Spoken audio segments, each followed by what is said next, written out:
Malcolm's Magical Moustache. I've got a mate called Malcolm. He's one of those quiet chaps. We've been friends for ages. He's a little dull, perhaps. He doesn't say an awful lot, but he's a lovely bloke. He's not a natural comedian, but he enjoys a laugh and joke. Sometimes when we are in the pub, you would not know he's there. I think his basic shyness stemmed from his lack of facial hair. It had always been a problem from when he was a lad. When we grew bum fluff on our chins, this just made Malcolm sad. He longed to grow a goatee or a massive handlebar, something to be admired when spotted from afar. Oh, how he longed for sideburns or just a simple beard. Malcolm felt a hairless pout was just a little weird. Malcolm never followed fashion or wanted to be hip, but oh how Malcolm hated his naked upper lip. But try as he may, he could not get his facial hair to start. But life can change quite drastically when fate it plays a part.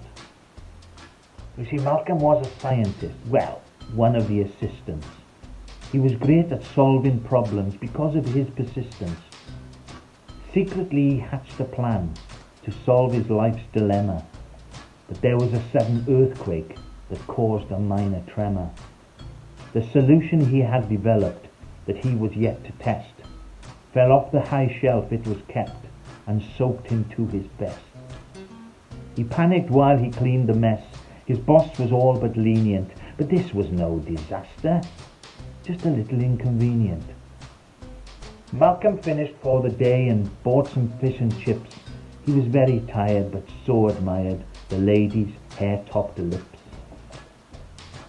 At home he looked at his collection, his guilty secret stash, photographs of movie stars with a wonderful moustache. Exhausted and despondent, he turned off the light. He cursed the reflection of his hairless face, then had an early night.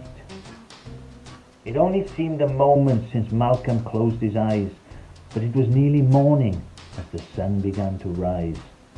He stumbled to the bathroom to shower and brush his teeth.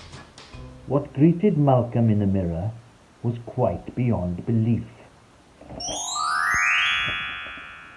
The greatest moustache of all time, as he stood without his clothes, had appeared as if by magic under Malcolm's nose. He squinted and he blinked his eyes. He closed and opened wide. You really can't imagine how Malcolm felt inside. He stroked his tash with much panache. In a silent moustache trance, he sat upon the toilet, which was cold without his pants.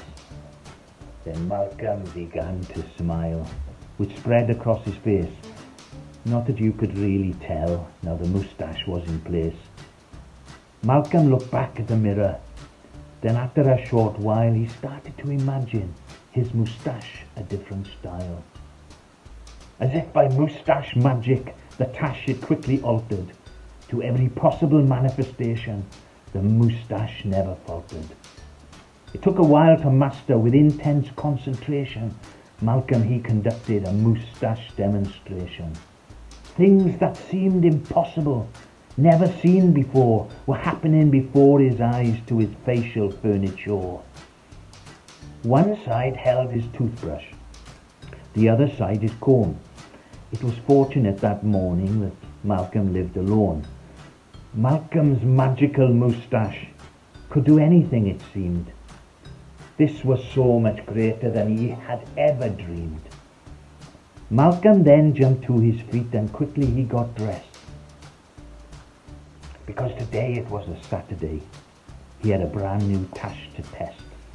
In the kitchen, the moustache got to work as Malcolm read the paper.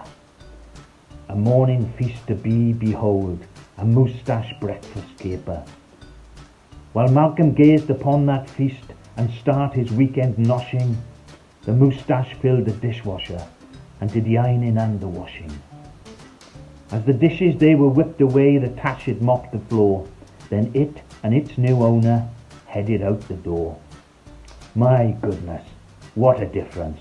Malcolm felt inches taller. As he walked down the high street, his problems seemed much smaller. The compliments were many from everyone he saw, from bus drivers and traffic wardens to the long arm of the law. People were astonished and taken quite aback to see such a magnificent moustache. It stopped some in their tracks. It caused such a kerfuffle that a driver of a van tried to give a compliment to that handsome mustachioed man.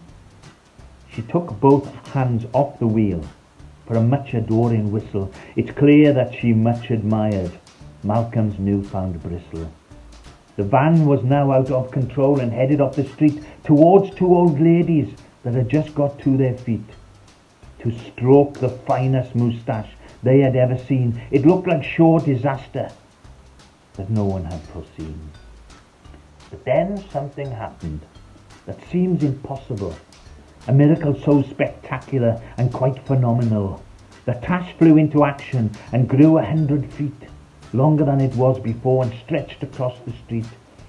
It wrapped around a lamppost and formed a barrier and protected the old ladies from that parcel carrier. In eerie silence, as the dust began to settle, there was no squashed old ladies, no twisted bits of metal, but standing there amongst it all, surrounded by applause, was my good friend Malcolm, a hero with a cause.